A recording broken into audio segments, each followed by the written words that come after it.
everybody. Welcome to the People, Purpose, Profit Business Coaching Podcast. I am Brian Buck, and my co-host is Coach Kat. And we are excited today to talk to you about self-care. As entrepreneurs, whether we're solopreneurs, coaches, consultants, small to medium-sized businesses, we got to take care of ourselves. And we're going to talk a little bit about the importance of that and tips on how to do that. How about you, Kat? You want to kick us off? Oh, definitely. One of the things that I notice a lot of people come on when they come to work with me is, feeling overwhelmed. And, to me, that's a sign of doing too many things and nothing at all at once. Because, we don't manage our thoughts, our energy, our schedule well. And it's so important because if you really want to serve, if you want to make an impact, you have to take care of yourself. And I think people have this misconception that as you advance in business, things will get easier. And while, yes, we can delegate things, right, is, the more you advance, the more things you have to be in charge of. So new level, new devil. Right, exactly. New things happen when you grow. Exactly. And you have to start, from the beginning. When you start a business, when, whatever it is that you're doing, you have to begin right there. That's when you have to get, again, be in charge of your thoughts, in charge of your time, in charge of your schedule, and put some time aside for creativity, for relaxation, for detachment. What are some of the things that you've experienced being an online entrepreneur? Well, I know for me, I even learned this just in my corporate job, and it has benefited me now as an entrepreneur to have taken these practices. But I, in the past, have suffered from migraines. And when I really look back at what triggers the migraine, because they were never random, they have always been, I always call this when I've given more than I've taken in. And it's like I give, I support, I create. I'm putting all of this output, but never getting any input. And my body just stops. It just says, no more. This isn't going to happen anymore for me. And so learning that, just because migraines are horrible to go through, I had to go through like a survival mode on what do I need to do to offset it. And what that did come down to just a decision to start doing self-care, taking time out and doing what I need to do to replenish. Right. And I also think, eating as well is so important that, once again, I think we talked about it when we spoke about focus. Is taking the time to actually sit and enjoy what you're eating, not constantly being, doing three things at once, trying to create a course and eating and, because it's important for the body to know. It's just like a little dog. You have to train them that now it's time for treats. Now it's time for, play. Now it's time for sleep, or, you have to set time aside to do it in a proper way. And I think with modern times that gets neglected quite a bit. And that's why we have such poor diets. Yeah. Well, it also, I don't know where I learned this, but I love this play on words. They said self-care is not self-soothing. And their point being, there's a lot of people who, when they're stressed, they stress eat, or they drink wine, or they do all of these different things. They're not necessarily self-care. You're doing these things to forget or to numb. Right. And so I could see recognizing in ourselves that, especially if we're doing something new and we're nervous about it, or maybe our business isn't necessarily making the profits that we want, and we're nervous about where the rent's going to come, that's getting in that fear mindset. And instead of dealing with the fear mindset, we tune to self-soothing instead. But that does is just make you ignore it. So I definitely want to make sure people are clear about that difference. Because, you're right, is if we're conscious, and I talk a lot about something that has helped me in my life is just being intentional in everything we do. I'm going to chill and relax and enjoy my food intentionally. I'm Mm-hmm. going to watch this show intentionally versus just kind of going whatever. Because if I just go the way that I feel, I'm probably not going to always make the right choices. Exactly. And that's, one thing that we need to pay attention to is our feelings, especially when you're dealing with uncertainty. And entrepreneurship, if it can be described in one word, it would be, uncertainty. Mm-hmm. Because there's so many variables, there's so many things that we have to learn, and we have to learn to think on our feet. But a lot of people struggle with that, and what they do is, like you said, they mask it with food or some other like thing. And we don't want, going into business to try to make a good impact in the world to leave you burn out and upset and depressed at the end of the day, right? Because then it's not worth it. Right. Yeah, you put yourself at financial risk, emotional risk, and health risk by doing that for sure. Exactly. Like being an entrepreneur, my vision and the clients that I work with should lead to freedom, passion, and connection. And not feeling those three, that's a signal to be able to say, all right, what's really happening here? How do I get things in alignment that I go towards those three and whatever those translate to mean for you? I like that. So, what are some of the things that you've struggled with as you started this, transition? What are some of the things that you've done to overcome it? Yeah.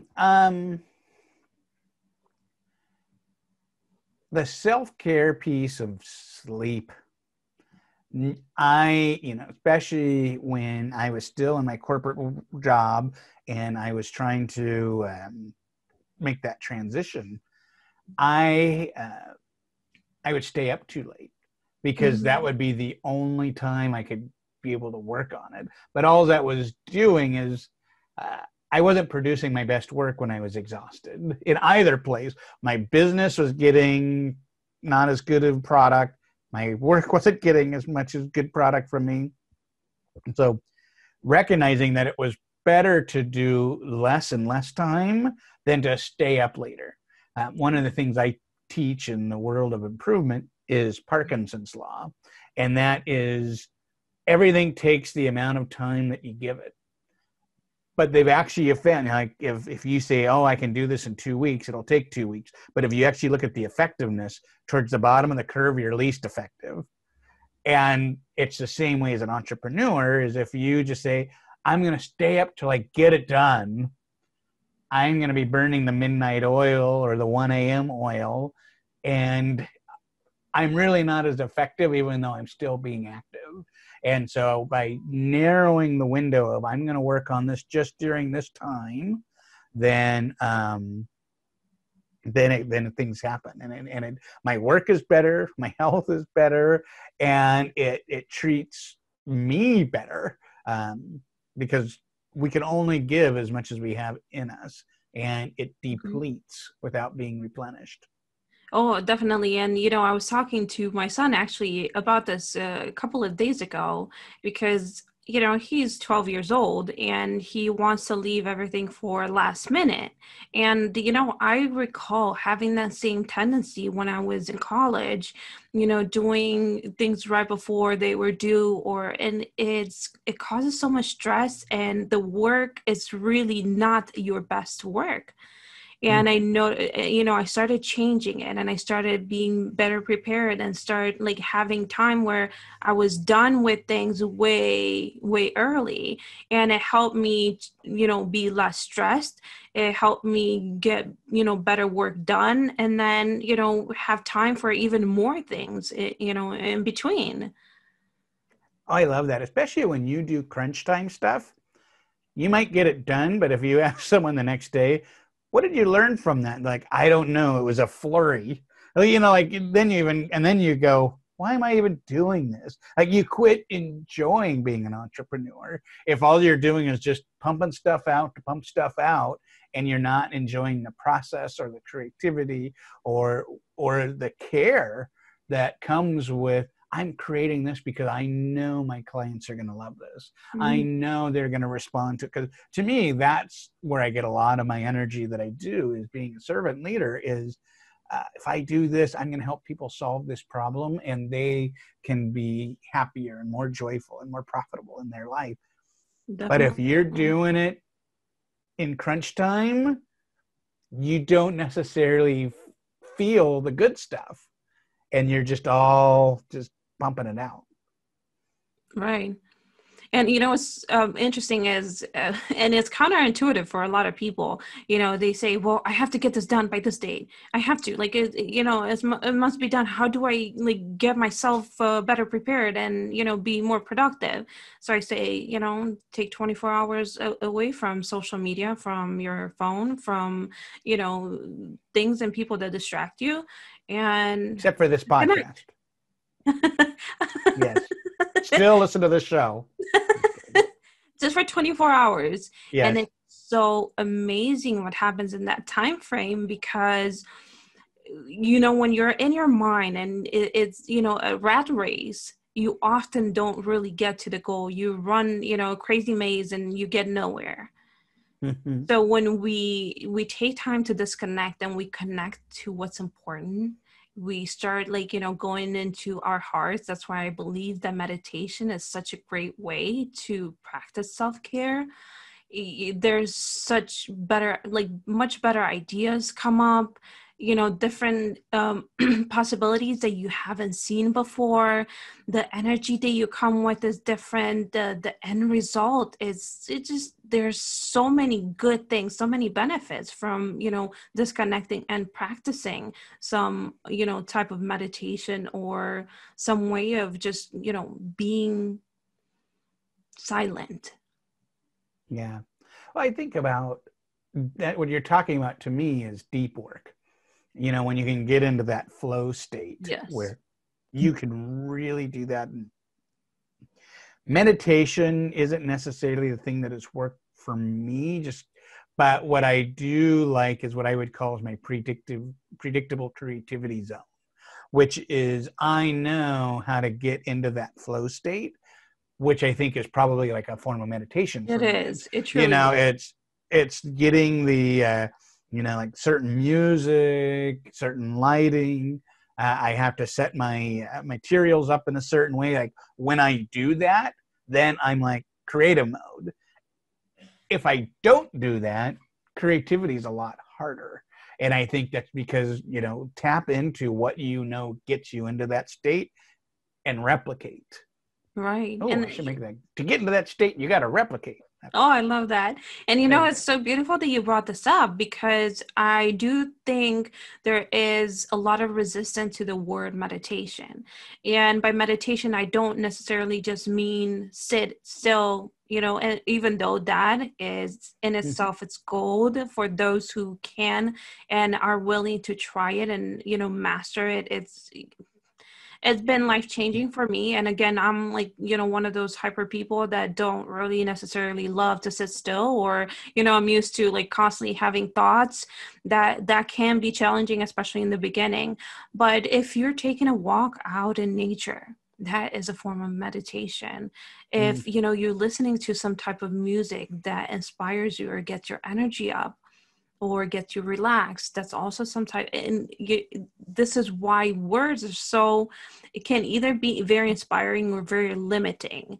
So Mm-hmm. I'm really, really glad that you brought that up, because it it gives us the opportunity to talk about all these and challenge people to try. But most important out of the whole thing, the what I want people to conclude or to hear, is that they need some time of a practice where they can bring their energy into that creative mode.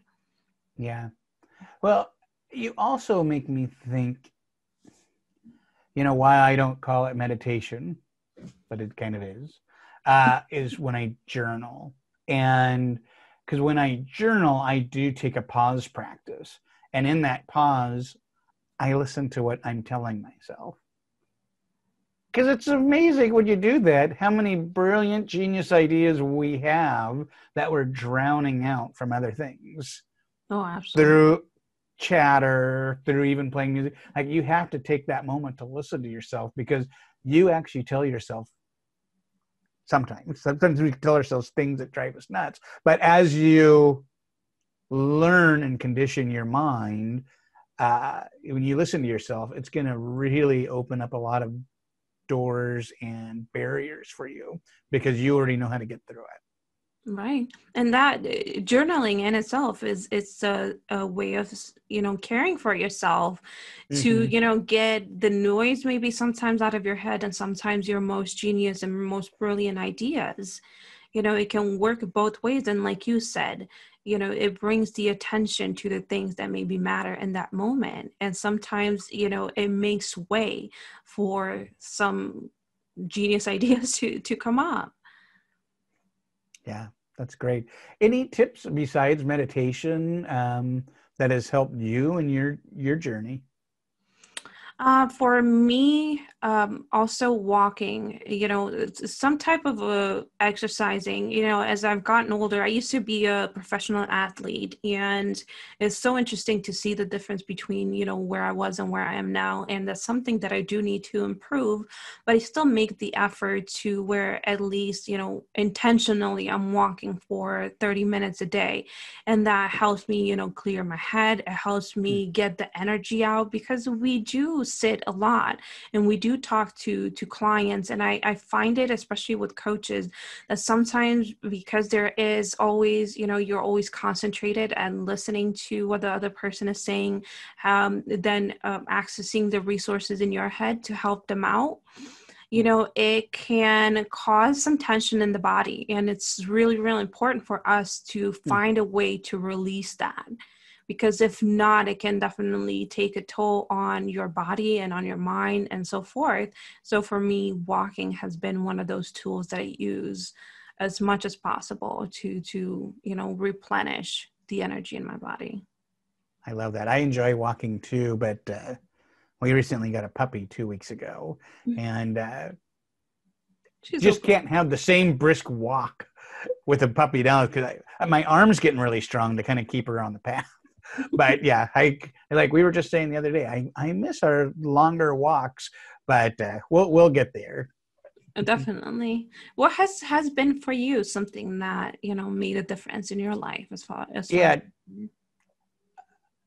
this definitely the sleep, and I'm an only child, and I have to at least every couple of weeks, maybe a month, have to just have Brian time, because and just to not have to be reacting or part, because I just need that solitude sometimes, just to get myself back in kind of my natural rhythms again, to be able to get into my giving time. So that's just something for me that has right. helped And a lot. I love it. It's so interesting, the flow of things of this conversation. And I'm so grateful that you brought that up, because especially as a mom, that is one of the most challenging things to do, because there's so much, mom shaming or mom guilt or whatever you want to call it.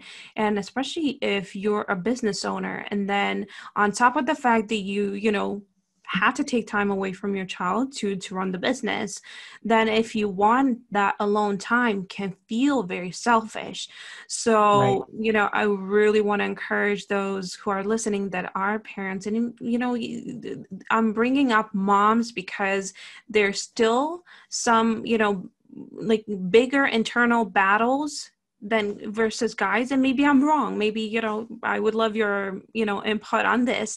But I know, if from my standpoint, that I've struggled with it, and I've seen a lot of women that I've coached struggle with it, because it's like, okay, where is the balance between my sanity and what matters for my child? And I think your sanity matters a lot, because that's the energy you show up to your children, right?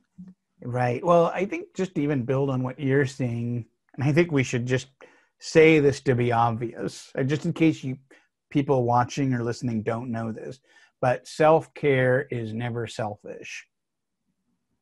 There's a lot of people who I met who would say any type of self-care is selfish, but it's not. And No. so I think recognizing as parents, that self-care means we can give more. If And be more we don't present. have the self-care, we don't have as much to give to our families, to our clients, to the charities or things that we can always replenish, but we can also run out unless we keep the replenishing happening. Absolutely. So I just definitely want to make sure that people know that. And that's, like I said, that's the beauty of how the conversation went, because it's one of the hardest lessons that I've learned, because I was constantly giving to my kids, to friends, to spouse, to everybody around me. Mm-hmm. And at the end of the day, when I wanted to take some time for myself, it felt like it was not. Why should I? And it caused a lot of guilt, and then once again it made me tired. I would never come to play with him. I would be in 20 different places at once, because my mind was at the things that maybe I didn't solve. So Mm-hmm. solitude can create order in your life that is needed for you to be more present with your children, with yourself, with your customers, with your clients, with whomever you're interacting with. Yeah. And you also are making me think of another piece that has helped me a lot and that I work with clients with is boundaries are a form of self-care. Oh, definitely. Setting My goodness, boundaries and huge. holding those boundaries. My Uh, weirdest and part. it's so empowering when you start to be able to do it and you realize you might get a little friction at first, but people eventually respect it. And if they It does. don't, you start to realize that's on them and it's not you. And because I think doing that gives you the space that you need. And you recognize that um, if you're not at a party or you're not at this thing, or if you tell your child, I need an hour, they're going to be okay. Yeah, They're going to be fine. So we kind of put in this, people are going to crash and die and burn, or all these bad things will happen because we're not there. But you realize people are okay when you give them boundaries. definitely. I love that. And it's again, it's paying attention to the conversation that you have with yourself, because sometimes it's not so much a request from others as much as it's your own demands. So you Yeah. you create those boundaries, so you know how to live, in within healthy boundaries for your own sanity, right? Yeah. Yeah.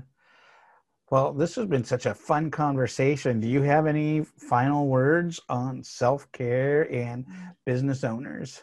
No, I just really loved where this went. I know we got a little more personal, but I do, at the end of the day, believe that since we are talking to people, it's important to address that human part of the business, and, understand that the business starts and ends with you. So if Yeah. you don't take care of yourself, ultimately, you'll pay the price, and sometimes it's not worth it. You just need to have things in the proper order. Yeah. Well, yeah, and you brought it up. The title of this show is People, Purpose, and Profits, because there's the human element of it. We aren't entrepreneur robots. They will never be entrepreneurial robots. Right. And that people side means these are struggles that we do as we have to take care of ourselves. So thank you, everyone, for enjoying today's show. Uh, Feel free to catch us on our YouTube under this name, People, Purpose, and Profit Business Coaching, or you can listen to us on your podcaster of choice. And we are so excited to offer an extension to join our Facebook page. You can get updates on the show, but we also have a Facebook group, and you can interact with Kat and I and other listeners and really create a community. And we'd love to have people share their self-care tips, the things that have worked for them and the things that they struggle with, because I bet you someone that listens to the show is going to have gone through that and can be able to help you. So thank you, everybody. Thank you.